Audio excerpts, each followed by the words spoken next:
Olá, meus queridos alunos, aqui é o Wesley, professor de Geografia. Nós vamos falar sobre agricultura de jardinagem e agricultura intensiva. Esta é uma aula para a semana 2 do PET 4, preste bastante atenção. Nós vamos dar dicas importantes para que você realize bem as atividades dessa semana.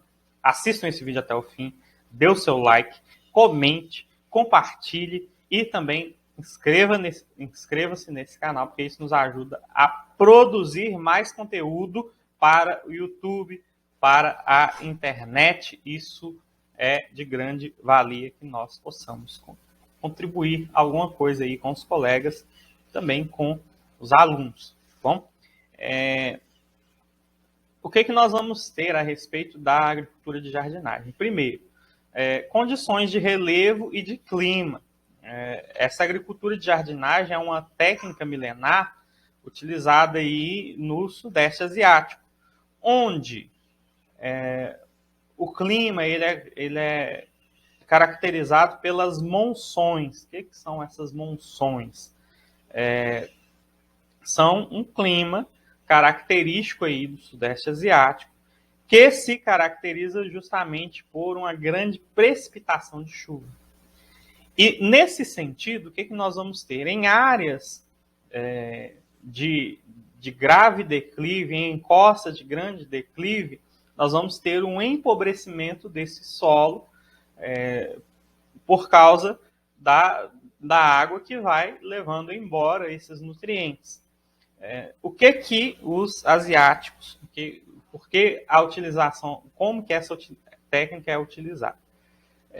São feitos terraceamentos. O que são terraceamentos? São uma espécie aí de curva de nível, né, em que os agricultores eles aterram essas áreas de modo que nós vamos ter vários níveis diferentes, impedindo que ocorra uma erosão e um grave empobrecimento do solo. Então, diminui o empobrecimento do solo com a grande quantidade de chuvas. Nessas áreas são cultivadas principalmente o arroz, né? Então, o continente asiático ele caracteriza-se bastante por uma grande produção de arroz. Então, o arroz ele está presente nessa situação. Então, esse foi o modo em que os asiáticos conseguiram para driblar essa condição natural. Ok? O cultivo de arroz também prevalece em intensas planícies aluvionais. O que são planícies aluvionais? Nós temos um esquema aqui, que é essa segunda figura abaixo, que dá uma planície aluvional. Você vê um rio, e você vê uma planície muito próxima. Na época de cheia, essa região próxima ao rio ela vai ficar alagadiça. Então, a planície aluvional é isso que nós podemos perceber nessa figura. O que vai acontecer? No verão, em decorrência da chuva, das próprias monções, essa área vai ficar alagada e o arroz será cultivado nessa região alagadiça. Haverão encostas no Himalaia também que haverá cultivo de arroz associado com outros tipos de cultura. O milhete, o sorgo, o trigo, as leguminosas. Nessa condição, os agricultores eles utilizam o sistema de rotação de culturas. Então, nas estações mais secas, eles plantam as leguminosas e aí eles controlam o ciclo do nitrogênio. Olha aí a interdisciplinaridade com ciências, né? O ciclo do nitrogênio. Então, o ciclo do nitrogênio ele é bastante importante para a adubagem do solo. Então, o adubo, tudo que nós conhecemos por adubo, está ligado a esse ciclo do nitrogênio.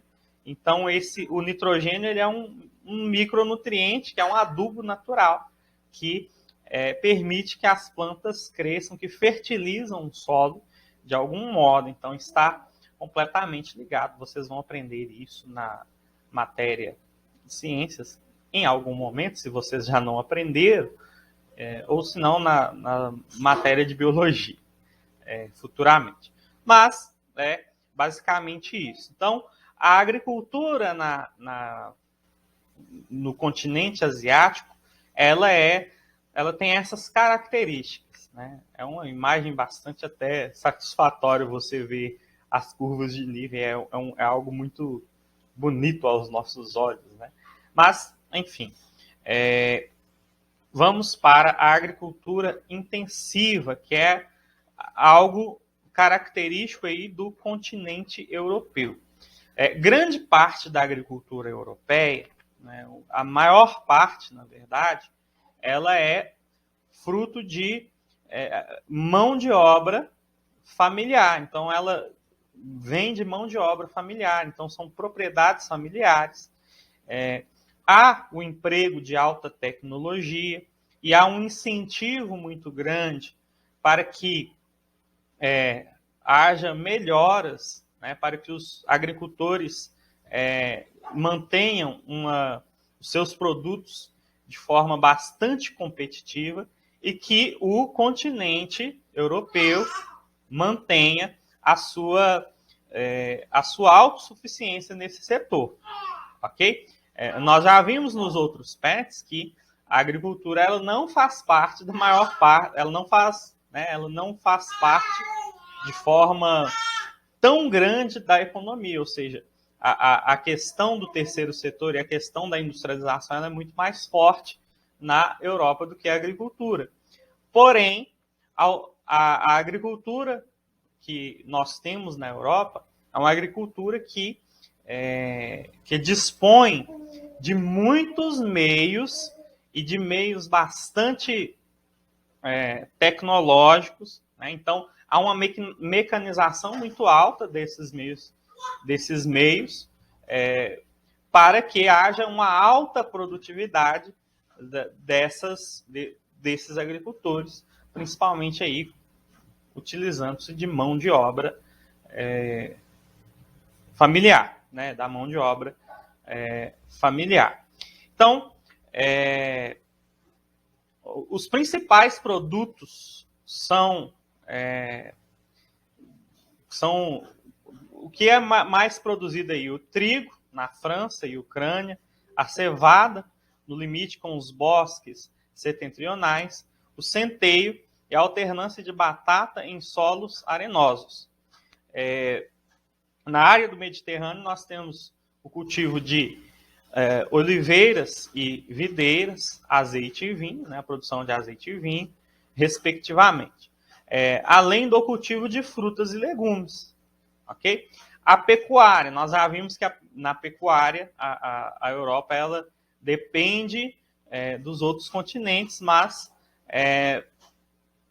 emprega-se aí alta tecnologia, principalmente em países nórdicos e baixos, com rebanhos bovinos para o consumo da carne e derivados do leite e suínos. Ok?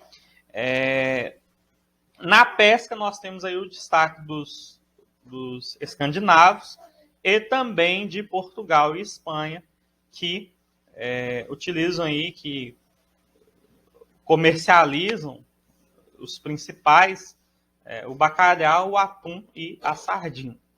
Ok? Basicamente, o que nós temos de agropecuária na Europa é essa agricultura intensiva, são essas características. Vamos para as atividades. Na número 1, a atividade mais pedagógica de geografia que pode existir, você tem um VOF, né? A número 1. Então, vocês vão analisar estas sentenças e dizer se elas são verdadeiras ou falsas. Ok?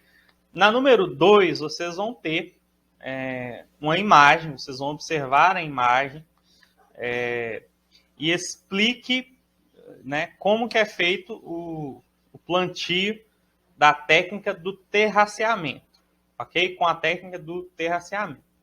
Na número 3, vocês vão ler esse pequeno texto aí e vão marcar a alternativa correta a respeito do texto, ok? Na número 4, vocês vão ler o texto, vão analisar as afirmativas 1, 2 e 3 e vão analisar quais delas estão corretas, né? Esse é um VRF inteligente, ok? Deus abençoe vocês, bons estudos, boas atividades. Até a próxima semana. Fiquem com Deus.